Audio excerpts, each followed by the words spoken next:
We heard a lot in the last interview about how chaos at the southern border allows human trafficking to flourish. Our next two guests bring home the reality of what that means for a victim.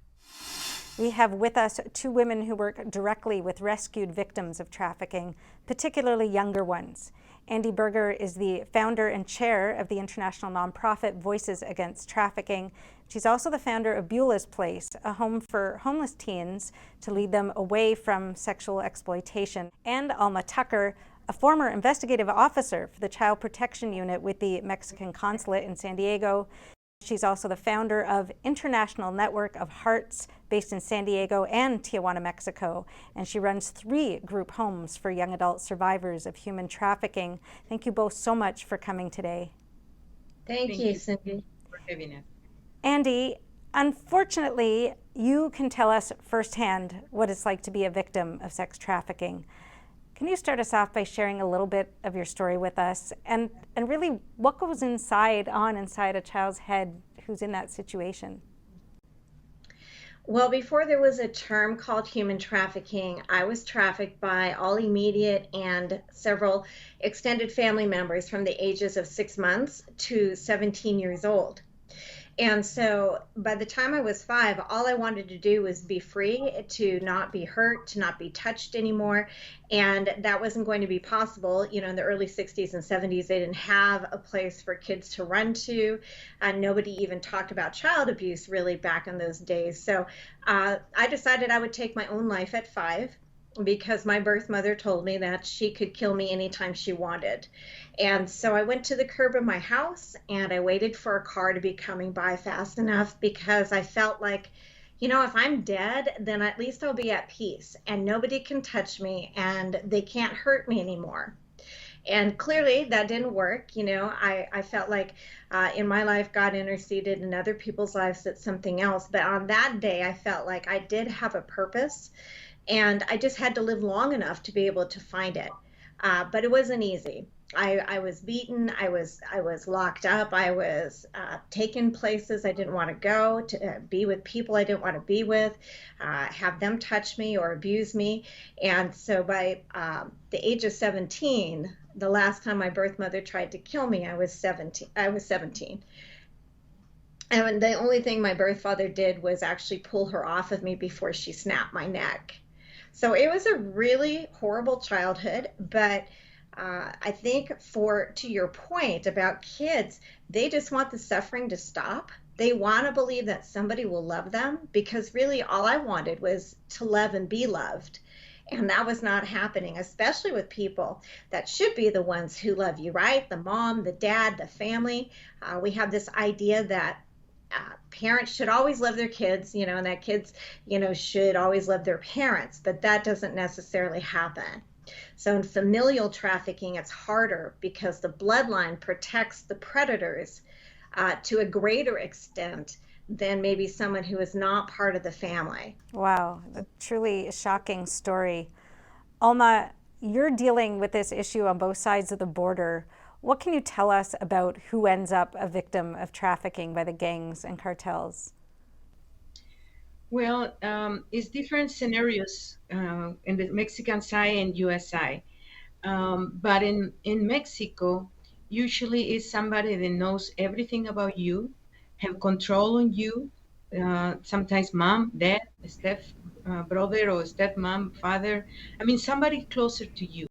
And then cartels is vulnerable girls, boys, and women and men. Anybody can be a victim of human trafficking, and usually people that are in vulnerable situation, like migrants. They are looking for better things, like better phone, better car, opportunities in life.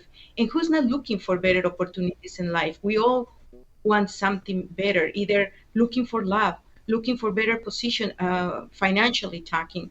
Our last guest was the former chief of Border Patrol, Rodney Scott, and he was saying when people are trafficked across the border specifically, a lot of them, you know, don't know exactly even what they got themselves into, don't know that they're about to be a victim of trafficking or already have. But I'd like to ask the two of you, maybe Andi, you can start by answering, to what extent do the victims even know they're a victim of a crime? Well, I agree that a lot of times the victims are lured into something that may seem safe or that may seem like a good idea, like a better opportunity or some attention that maybe they're not getting normally. But at that point, it's a little bit late because once the predator has control, like Alma was saying, there is very little chance for that victim to escape safely or without actually putting their life in more danger, as in death. So the victim, sometimes they think that they're going to something better, but they really aren't. Alma, the view is that we're being a compassionate country in America by, accepting people, opening the border basically to let people looking for a better life come in. But is that how you see it? Is it compassionate? Well, something that is been for the last 2 years that message then in campaign, our president was transported to Central America, to countries, and they're in very, very difficult situation about open borders and no child will stay behind. They're going to use that verbiage to make them believe that once they're on the border, for sure they're coming in this country and they will get safer. Then a lot of people are coming to the border with Mexico, trying to get in the United States. But once they are in this location, the organized crime control all the crossing illegal. And then they charge large amount of money. Then if these people don't bring that cash to pay them, they use them to cross illegal drugs to this country. Or they kidnap them and tell them, you're not going to go nowhere until your family send the money, then you need to pay to cross the border.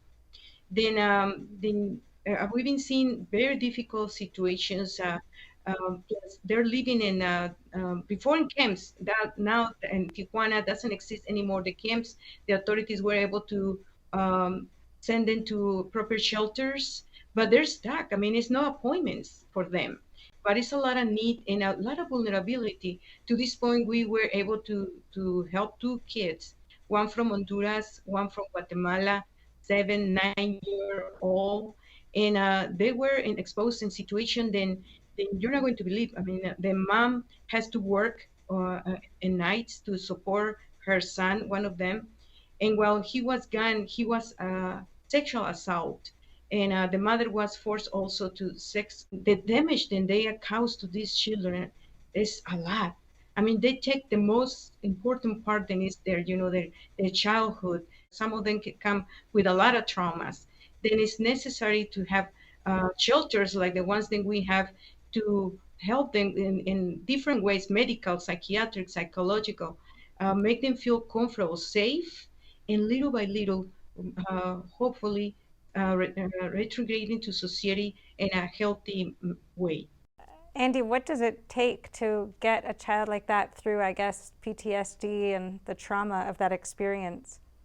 In my situation, I applied myself to education, to working really hard, to being successful and getting affirmation from other people.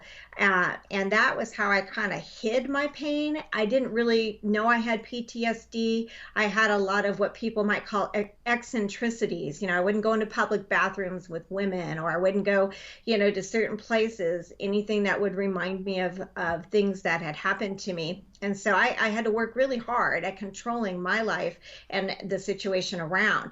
But then once I went to counseling, spent 3 years, 2 months of that in a residential for dissociative disorder. Basically, you're cutting your emotions off and you're only dealing, as Alma, knows, with your intellect. So I intellectualized everything. And then once everything got connected, I had to actually deal with the faces and the memories and all of that. So healing is a great thing, but it's also painful and it's a lot of work. And that's why most people won't do that. But I encourage anyone that the process is worth it if you have a support system, if you can get help, like what Alma's doing for the young kids, because that trauma can never be undone. You can never undo a sexual assault. You can never undo being trafficked or being exploited as a child or young adult. So we're out of time here, but I don't want to go before we talk about how people can recognize it, what they can do if they suspect someone might be being trafficked. Alma? Yeah, something that we can look at is this person is without their personal documents, without ID, or not going without somebody else. Then when you ask that person how you doing or where's your family and don't have clear answers, it's very difficult for a victim of human trafficking to kind of call for help. Here I am, I need help. They usually don't see themselves either like a victims. They make them believe that then they put themselves in that situation, and there is a lot of embarrassment.